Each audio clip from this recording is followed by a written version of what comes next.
I'm Dana Denha, and you're watching FYI. Do you ever wonder where the food comes from as you peruse the produce section of your local grocer? Does the label organic really hold any meaning? If you find yourself questioning your fresh food purchases, local farmers may have just the answers you were searching for. The Ann Arbor Farmers Market is the place to buy fresh local food, but that can be made even easier by taking advantage of a CSA. Today we actually have our CSA Day, which stands for Community Supported Agriculture.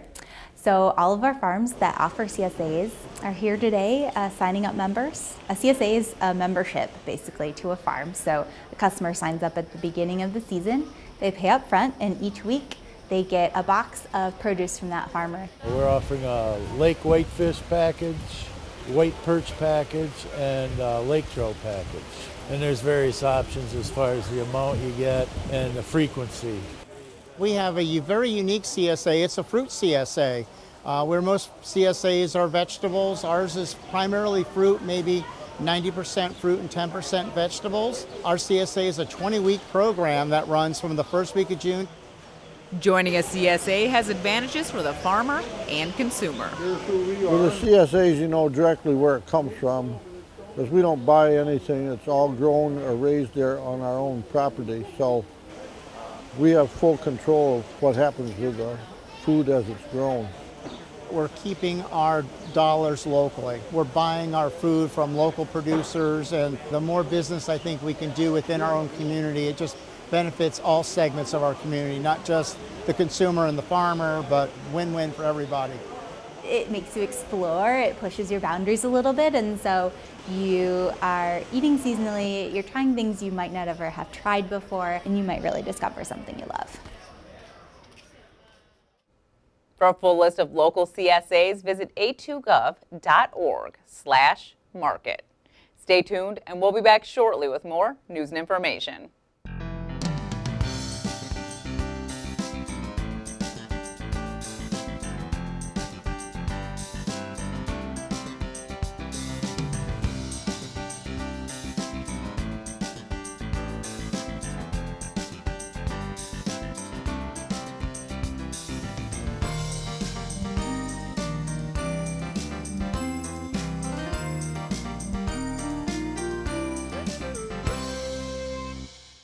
We are officially in full bloom as the grass greens, trees are growing leaves, and of course the flowers. But at Leslie Science and Nature Center, you can learn about some other wonderful blooms happening this spring.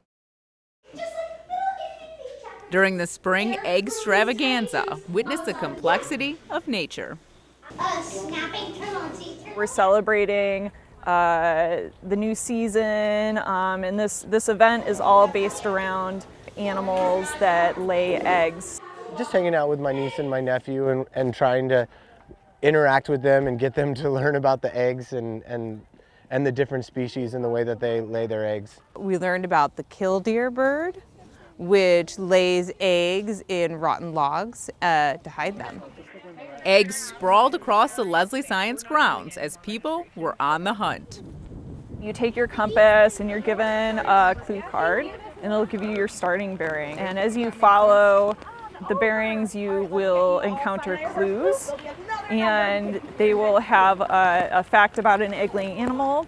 You have to unscramble the letters of the animal's name to identify the animal on your clue sheet. The eggucation continued with the creation of seed eggs. We have a seed egg craft, so people may lay seed eggs that have native Michigan wildflower seeds. It's very eggy here. It's very excellent. For more on this local resource, visit lesliesnc.org. The city has 3 parks dedicated to our four-legged friends. But before you unlatch the leash and let them roam free, there's some need-to-know information. Learn more about Ann Arbor's dog parks in this month's City Roundup in 60.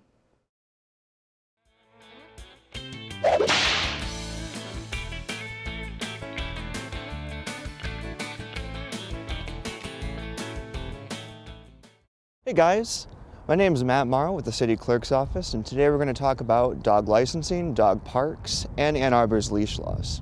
So dog licensing is extremely important, not only because it's state law, but it's also regulated by local ordinances.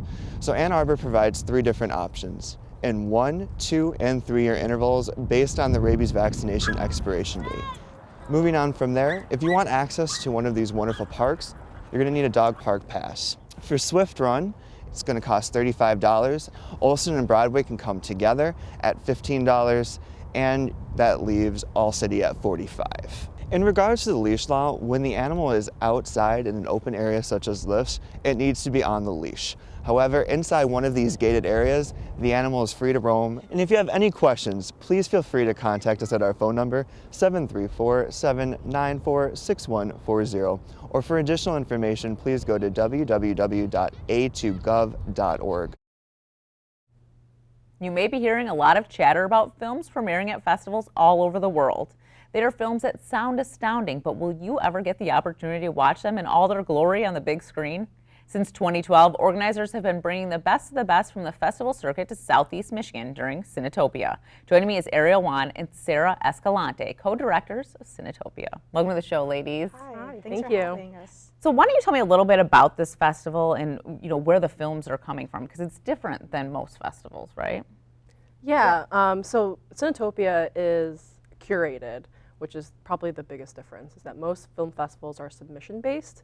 And so, our programming team at the Michigan Theater, we have a lot of experience looking for films, and for Cinetopia, we kind of keep an eye out on other film festivals and seeing what films are showing there, and then we basically program the best films from some of the best film festivals.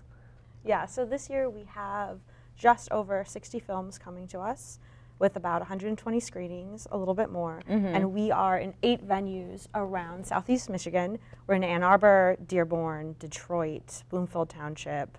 Royal Oak was one of our new locations this year. And I think I got everyone. Yeah, did you say Dearborn? Yeah. Yeah. So we're super excited to be able to continue with a lot of our long-standing venues and then add some new partnerships this year and kind of spread out a little bit more into Metro Detroit than we have been able to before. So when it first started, were you just at the Michigan Theater, or you were all? Yeah, we were just in Ann Arbor, Yeah. and then we're entering our 8th year. And so every year we have kind of expanded a little bit more into the Detroit area, which is kind of our aim for the festival. Yeah, that's amazing, because it's not like Ann Arbor's convenient for everybody. Right. We were just talking about this today because we are at the point where we're figuring out where the troops will be during our 10 days. And I think our biggest distance is a 45-minute drive, which is really not that bad. And it's exciting to kind of encompass this bigger circle around Southeast Michigan. Right. But to our films, so we have a mixture of feature narratives and documentaries, and then we have 4 short programs that range from 2 are focused on children. We actually bring the programs from the Seattle International Film Festival. And then we are partnered with the Ann Arbor Jewish Film Festival this year, and they have a shorts program as well. And then we have our special Detroit Voices program, which is we reach out to local filmmakers in Michigan, and we ask them to submit short films. And then we have a judge panel that kind of picks some finalists, and then the audience actually votes on them at the screening. Oh, how fun is that? Yeah. So are the shorts, like you go see a bunch of shorts at once, or? Yes. Yeah. So all 4 of those programs, they are kind of, all the shorts are together and they play through. Yeah. So are there any films that you're really excited about this year that you got? So many. So many. All of them. Yeah. I was saying that this year our lineup of films are just absolutely fantastic, and people should take time off work to see all the movies. For me, I'm really excited about our closing night film, which is called Autonomy, and it's about autonomous vehicles and kind of the history of where that started, why people like to physically drive their cars, and then it goes to how we tried to do it in the 70s, and then where it started in Japan and Europe, where we are currently. It addresses the 2 incidents where an autonomous vehicle had killed someone.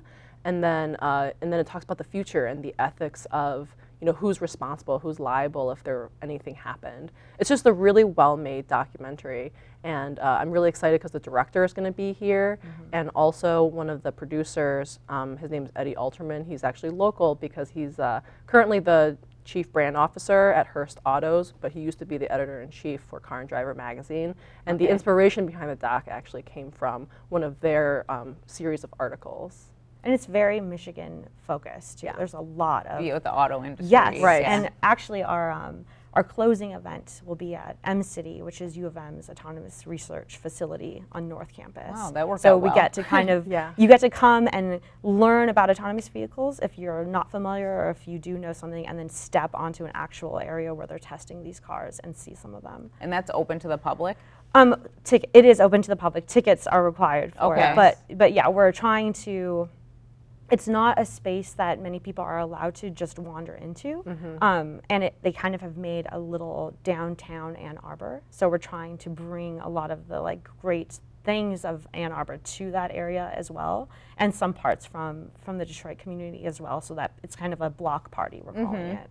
Yeah. So you mentioned tickets. Do you go on the Michigan Theater website for that, or Yeah. what's the best way to get tickets to Cinetopia, anything? Cinetopiafestival.org Yep. is always the best place. All of our information's up And there. you can get any of the sites then, any of the theaters. Yeah, so everything is sold through our website, but we have information about all the venues, their seating capacity, their accessibility, parking, all of that. We have everything out there, and Yeah. up-to-date blog information. So And you can sort it by schedule, so if you know that you can only go like on Saturday or Monday, you can look at it by the schedule. If you just want to look at what all the films are, you can sort it by films list. So there's many different ways for people to decide how they want a festival. yeah, You mentioned it's 10 days. What are those 10 days? May 10th through 19th. And then you can see movies pretty much all day throughout Yeah, that. we start very heavy in Ann Arbor, so we're at the Michigan Theater, the State Theater, and then the Angel Hall on U of M's campus. So the first half of the festival, we're pretty much in Ann Arbor with some really great events happening in certain areas around. So on the first Saturday, we are at the Arab American National Museum, and we have a special screening and then an iftar dinner following it. That's something we've done for the past few years, and it's just a really, really great event that people really enjoy. And then we have 3 days of special screenings also at the Maple Theater that first Monday through Wednesday, which is really exciting. And then we kind of shift into our Detroit days. So we kick off at the Senate Theater, which is in the Corktown area just outside with the Detroit Voices program that I was talking about earlier. So, and then we kind of hit heavily into Royal Oak with the Imagine.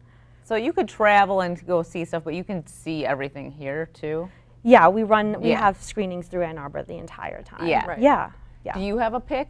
Do you want to mention your pick? I've been, we have some wonderful narratives and documentaries. I've been like kind of really digging a lot of our documentaries this year. So I have 3 favorites at the moment that I've been kind of pushing out to people. One of them is about Toni Morrison.